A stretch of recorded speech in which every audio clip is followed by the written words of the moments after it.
So there was that Venom trailer. That's right. It's like 2-3 weeks old now, something like that. Venom is hot. I'm excited to see Venom starting to get more attention after the failure of what was Sam Raimi's Spider-Man number 3. No, that's not even worth getting into. Yes, that movie was a failure. I would argue the other movies. Anyway, We're excited. We're excited about Venom. excited. Let's put it that way. So let's talk about maybe our top 3 covers that we like. Seems like a good idea. It's I mean, topical. why not? We sat down, Yep. said these are our favorite keys, and dwindled them down to 3. First one, Amazing Spider-Man 569, the Venom variant. That's right, the Venom variant. It's a gorgeous cover. Adi Granov, man. I don't know if that's 100% how you pronounce it. It's good But enough he's a for me. beautiful, beautiful, talented man. He is, and it's a really cool cover. Like for a Venom cover, Yeah. People draw Venom different ways. It's one of those characters that are just like, McFarlane draws him in one way, John Romita Jr. draws him in a completely different way.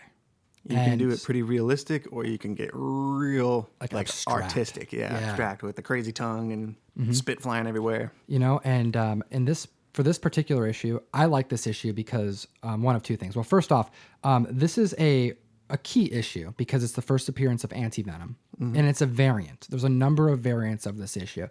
This particular book in near mint is going for between $60 and $80 on average for a raw copy. All right, and then if you're looking for a graded copy, that's going for right around that $150 to $200 mark. What's cool about this issue, though, that I like is that 569 has a few variant copies, and because it's a key issue, first Anti-Venom, the second printing is also a really cool key. Seldomly do we see a second print all of a sudden like spike up dramatically more than the first print. But in this case, the second print variant done by John Romita Jr. actually shows Anti-Venom on the cover. So this is a really cool key because not only is the Venom variant a hot book, a hot key cover, gorgeous cover, the second print is actually more valuable, which is crazy. That's rare. Well, and you wouldn't think it would be as valuable, but in this case it is. We're seeing raw copies as much as 200 selling, for as much as 200 selling, with graded 9.8 copies hitting above the $500 mark. That's crazy. That is so much money. But it's because this particular key puts the key appearance on the cover in the second print. So now it's not just the first appearance, it's the first cover appearance. Gotcha. So that boom. Makes sense. So it's a cool cover. It's a cool key. Something to keep an eye on. It's kind of expensive though. So, Venom seems like a smart investment if that's your thing. Right now, I think that if there was a time that Venom could resurface as a fan favorite, it's going to be right now. And it's a safe bet.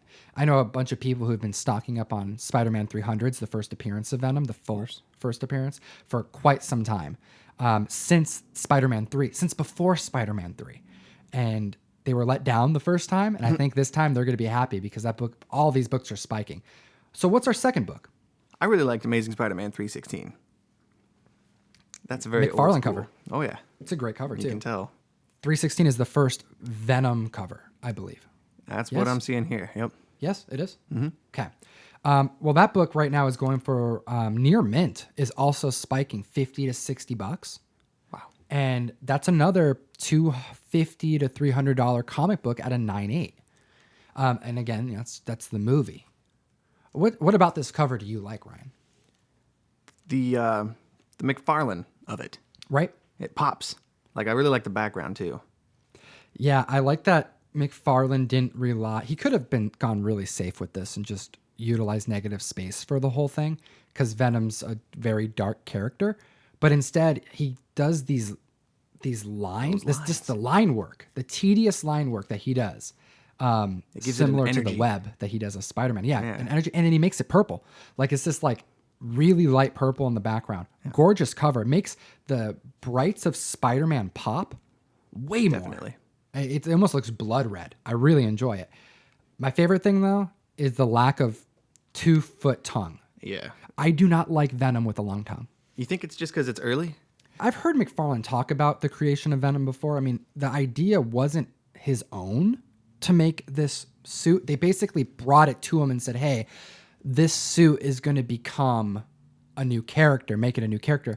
And at the time, he didn't know that the suit was going to be on a human. Right. He thought that the suit itself was its own entity and thought that Venom was going to be an alien. So that's why he made him big. And it's why he made him like really scary looking, is that he thought that Venom was going to be a legit alien species. And not something And not with a human. on a human Right. taking control.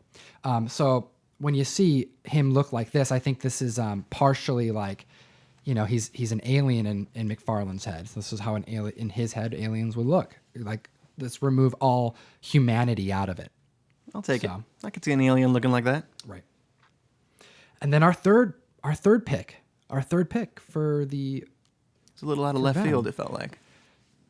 you know, we had a bunch of copies of Spider-Man on the table, looking at some digital covers, looking at some actual raw covers to see what we liked the most. And the thing is with Venom that makes him a really cool character is that Venom is Eddie Brock, right? Like, technically, There's a couple other people who've had the symbiote, but actually, we use the example in the first anti-Venom in 569 that in that storyline, in 569, Eddie Brock doesn't have the Venom suit. He's actually, he's got cancer and he's not Venom. He's just Eddie Brock. He actually just gets acquitted for the charges that are brought to him for being Venom. Matt Murdock, by the way, is the one who gets him off those charges because he's like, hey, he was essentially, you know, captured by Venom, the suit, so you can't blame him for the stuff he did wrong. All right, so there's a point where Eddie, he doesn't have the Venom suit. He gets attacked by Mac Garkin, the current Venom of that time, and he goes to kill him, but he can't because the suit that Mac's wearing recognizes Eddie and appreciates him too much, cares for him too much to let Mac kill him. So, in a sense, Venom is Eddie in this story. Like, it prevents Eddie from getting killed because Venom looks at Eddie as a bond there. There is a bond. So, I like that aspect of Venom. yeah.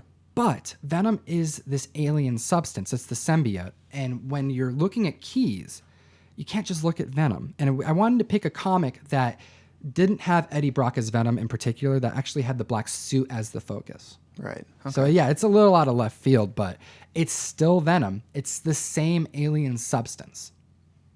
This third pick here, have we even said what it is yet? Nope. Is that the title? That's just What If number 4? What If number 4? It's the fourth in the run? It's the fourth issue of that series. It's what if Peter Parker was possessed by the black suit. And this is a really cool issue. For one, I wanted to pick something that was affordable because this is an issue that goes for near mint. You can get this book between $12 and $20 if you're patient. Graded, it's a $50 book at 9.8. It's not a huge key. It's fairly common, but it's because not a whole lot of people are looking for this key. Why is this key awesome? Is because it's an alternative storyline that came out before Venom existed, and kind of tells a little bit of a different history about the character. So after Secret Wars, but before Amazing Spider-Man 300, right? I'm kind of rusty on that whole time period. Exactly. Yeah, this is before 300, and this is a alternative story because at this point, the audience didn't know any history on the black suit. We just know that Spider-Man wore it. It's a cool suit he found up in space. Exactly. And this story takes on this perspective that the suit possesses its host, like a parasite.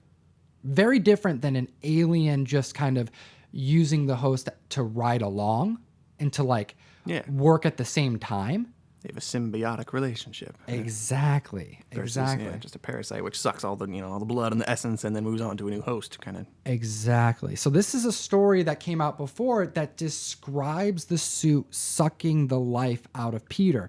And this is really cool because you see Peter wear the suit. You see it enhance his abilities. You see him do all these things. But by the end of the issue, you see at what cost. And this what if issue is about this suit taking over Peter and draining his life. And by the end of the story, he's like an old man. You know, he takes the mask off and he's brittle and he's like pretty much on his deathbed. So it's a little depressing. It's a little scary. It's definitely shocking when you read it because you're like, you're not expecting that in a what if comic. You're like, this is it's kind of dark. They're normally really goofy, right? Like what if comics? Yeah, some of them are goofy. Some of them are like a jab at, you know, there's a what if Fantastic Four had never been written and Jack Kirby basically used that as a soapbox to complain about the industry. Like, it's all these different reasons that some of these comic books have for being made. In this particular case, though, I felt it just a really unique Venom story that's unlike any other, and that's why it's on my list. That's a very beautiful explanation. Don't forget to hit that like button and that subscribe button, and you can head to geekstreet101.com to get some comic books.